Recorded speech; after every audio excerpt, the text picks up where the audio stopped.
It is very likely, as the detail of this deal comes out only after it has been passed, that opposition to it will grow among Brexiteers. It has become immediately fashionable among the Brexit movement to support this deal, but the BOW Group is never an organization to get swept up in fashion.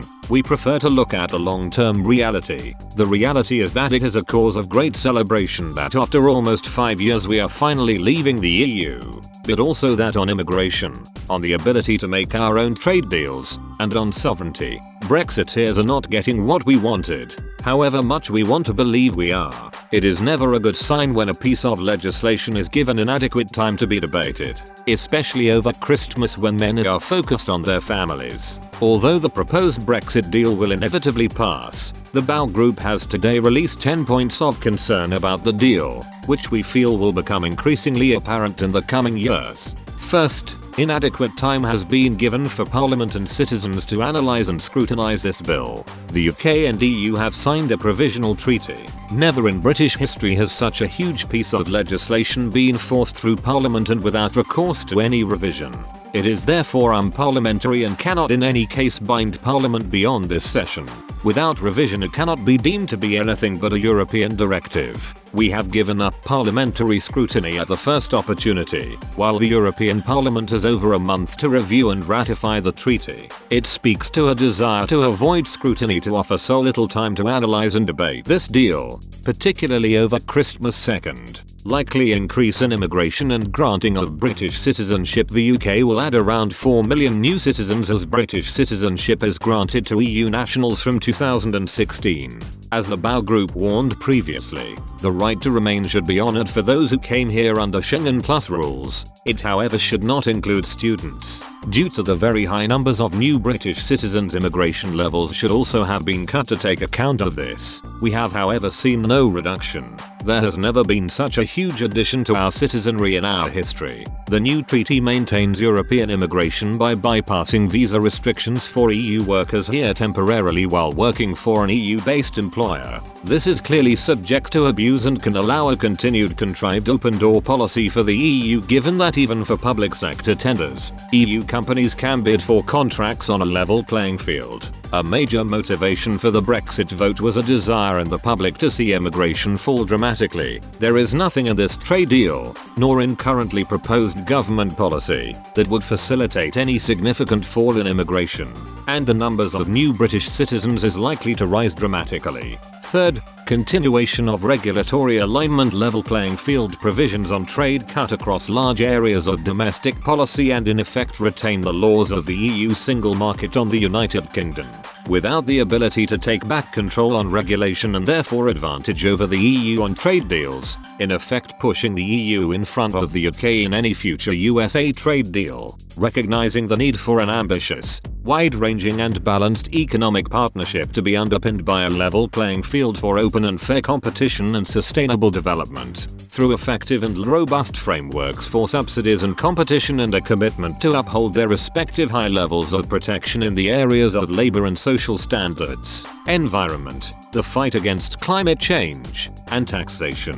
Fourth, lack of control on taxation and subsidy. The proposed deal restricts the UK government's ability to set levels of taxation that fall outside the EU's threshold in order to prevent the UK undercutting the EU.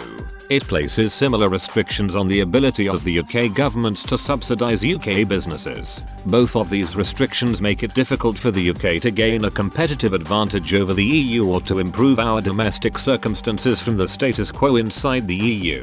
This is restrictive both in terms of domestic policy and our ability to gain new trade deals. Fifth, a poor deal for fisheries, CFP in all but name.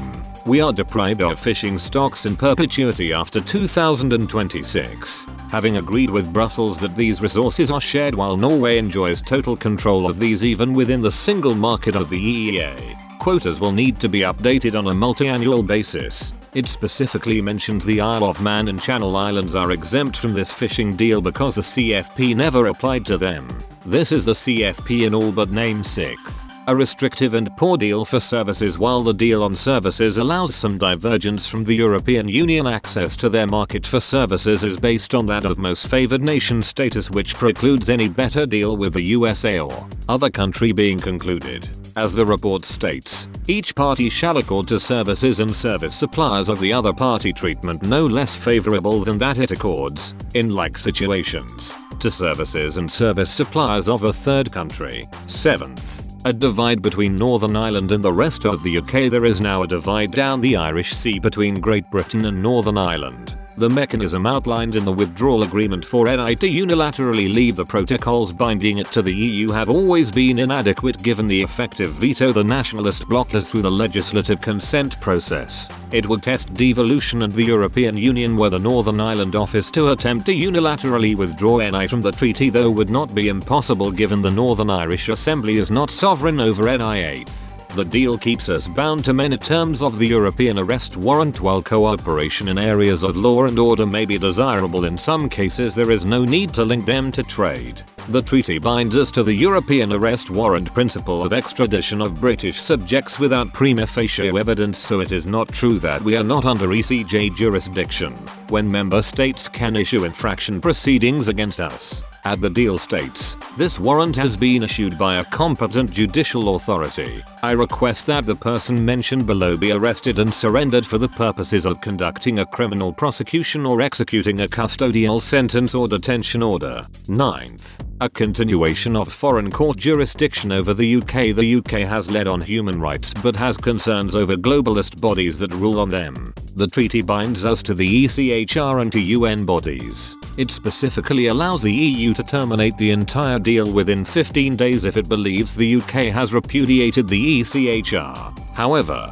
if this part is terminated on account of the United Kingdom or a member state having denounced the European Convention on Human Rights or Protocols 1, 6 or 13 thereto, this part shall cease to be in force as of the date that such denunciation becomes effective, or, if the notification of its termination is made after that date, on the 15th day following such notification. 10.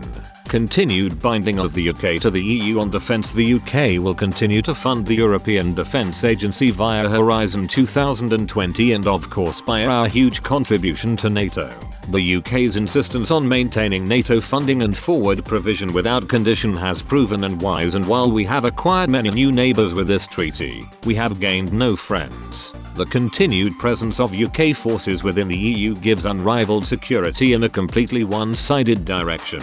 The UK should insist such forces can be summarily withdrawn from the EU within a period of 15 days in keeping with the termination clause of the treaty. The loss of access to Galileo, its military data and our contribution to its development must be weighed in any future cooperation with the EU in military matters and implied guarantees by the UK, such as its commitment to NATO policies including First Strike, Article 5 and NATO partnerships with countries such as Ukraine, Georgia, Sweden and Finland, the latter two being in the EU but not in NATO. I look forward to continuing that debate over the coming years with the hope of finally achieving what we set out to do, to make Britain a truly and wholly independent nation.